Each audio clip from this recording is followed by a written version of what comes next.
Bonjour à tous et bienvenue dans cette sixième partie sur le tutoriel de Project Reality. Dans cette partie je vais revenir sur les kits, tous les kits que je n'ai pas mentionné dans la partie 2. Donc je vais voir les kits anti-tank lourd, sniper, anti-air, ingénieur de combat, etc. Donc pour les armées conventionnelles et les armées non conventionnelles. Donc là on est actuellement sur la map Test Bootcamp, donc avec plusieurs champs de tir. 200 à 800 mètres, je vous montrerai les armes, un village et tous les véhicules des deux camps bien sûr. Donc ça c'est la map vraiment pour s'entraîner quoi. Je mettrai le lien dans la description. On avait mentionné les kits anti-tank légers dans la partie numéro 2. Maintenant on va passer au kit anti-tank lourd. Donc il existe deux types de kits anti-tank lourds, donc les HAD kits, Heavy Anti-Tank. Donc il y a ceux avec missiles guidés et ceux à missiles non guidés. La faction conventionnelle dispose du missile anti-tank lourd guidé, comme ce SRO ici, à usage unique. Voilà. On attend que ça charge. On vise. Donc là on voit deux petits crochets qui indiquent la dispersion du missile lors du lancement. Donc toujours attendre que ces deux crochets soient réunis avant de tirer. Donc là au loin il y a un Abrams, je le vois. Pour tirer, maintien gauche. Voilà. Donc là comme c'est un tank, je n'ai pas one shot du premier coup, puisque j'ai visé sur le côté. Voici à présent le HAD kit non guidé, comme ce SMO ici. Donc on a ici des balles, des fausses balles qui ont la même balistique que les missiles, et deux types de missiles, anti-tank et dual purpose, donc polyvalent quoi.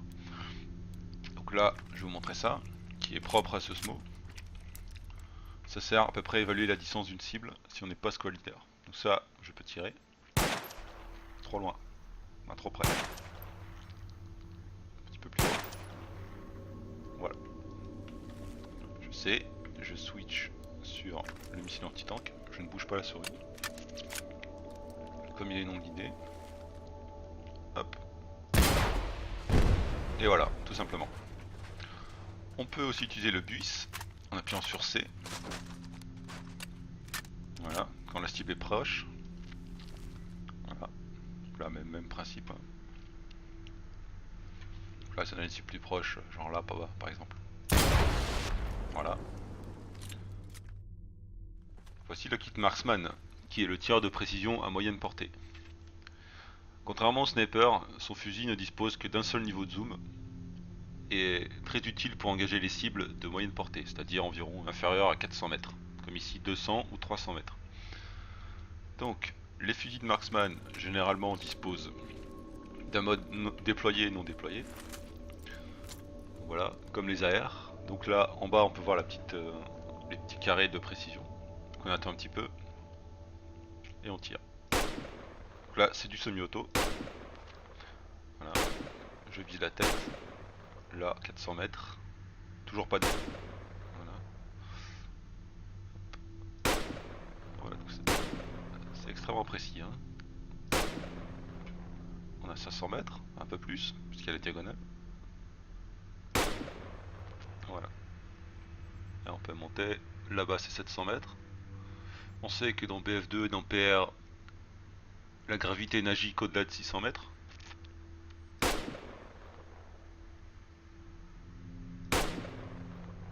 Voilà, là j'ai bien vu le rouge.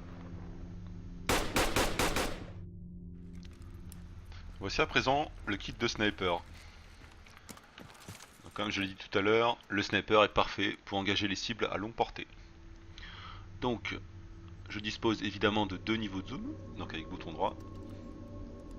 Voilà, donc ici 500 mètres. Donc, le sniper, comme son nom l'indique, 500 mètres. Et voilà, ça touche. On lâche bouton gauche pour recharger. 600, 700, je peux même monter à 800 mètres. Sans problème. Bon, on voit pas très bien. Et voilà, ça touche. Toujours attendre que le petit réticule en bas de dispersion soit au minimum. Voilà, une balle dans le cou. Et voilà. Le sniper dispose d'un pistolet pour se défendre, d'une fumigène et d'une tripflaire. Qu'est-ce qu'une tripflaire? C'est un piège. Entre guillemets un détecteur de présence. Comment ça marche? Et ben comme un piège à con.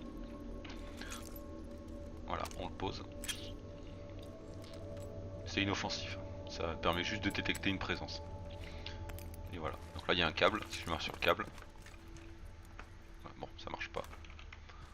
Bref, bah, si je marche sur le câble, en gros, il y a une petite fusée éclairante qui part en l'air et permet justement d'indiquer au sniper qu'il y a quelqu'un à proximité.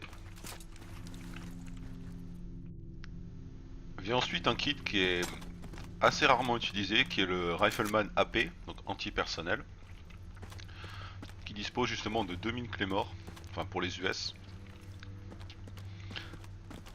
à détonation manuelle, et non à déclenchement. Voilà, donc là je pose la Claymore. C'est une mine anti-personnel directionnelle, hein, c'est-à-dire que elle explose que d'un côté. Voilà, front towards enemy. Voilà. Donc si je me mets là, je ne risque absolument rien. Voilà. Et là vous avez un jaune et un bleu hein, pour avoir deux Claymores simultanés et une triple flare comme le sniper. Si vous adorez faire exploser les choses, ceci est un kit qui va vous plaire. C'est l'ingénieur de combat ou le sapeur lourd. On dispose d'un kit de réparation qui sert soit à désamorcer les mines, soit à réparer les véhicules légers, donc Jeep, Teki et surtout hélico de transport léger quoi. Ensuite une mine anti-char lourd qui tue tous les véhicules en un coup, peu importe leur masse. Un gros pain de C4 et un petit pain de C4. Voilà, qui explose après un certain temps, pour des raisons d'équilibrage évidemment. Voilà, donc il faut un gros pain de C4 et un petit pain de C4 pour détruire un véhicule. Enfin un véhicule blindé en tout cas. Voici le gros pain de C4 en action.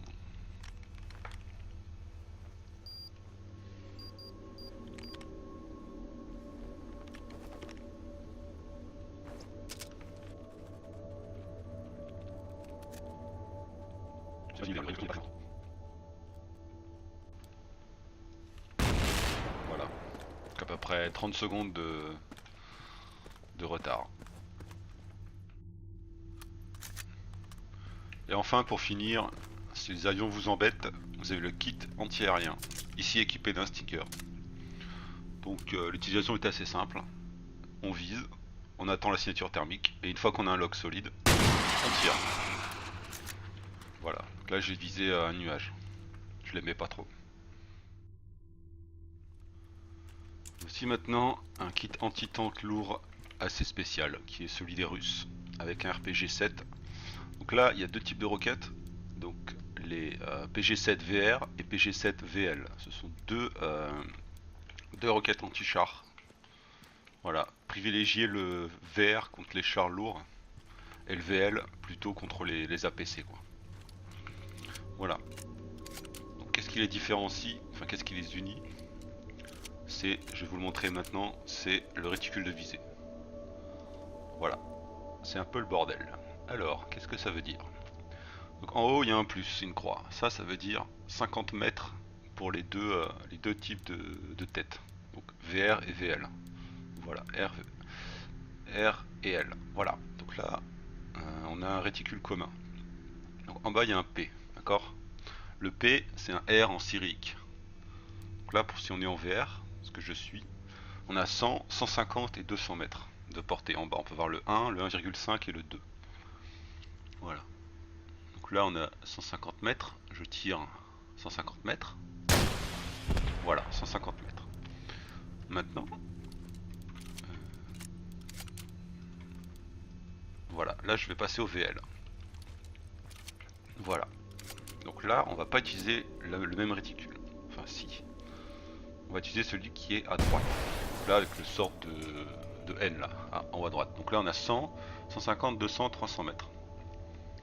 Donc là par exemple, j'ai une cible au fond à 200 mètres. Donc là je vise ici comme ceci, un peu plus haut, avec la diagonale.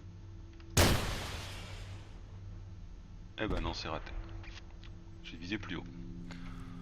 Voilà. Je vous mettrai une image dans la description pour vous aider à vous repérer. Donc là on est à 100 mètres, hein, donc ici. Voilà, plus ou moins. Certains kits des armées non conventionnelles disposent de grenades anti-char appelées RKG, pardon, qui explosent à l'impact. Peu importe la distance. Hein. Donc là par exemple, là-bas. Voilà.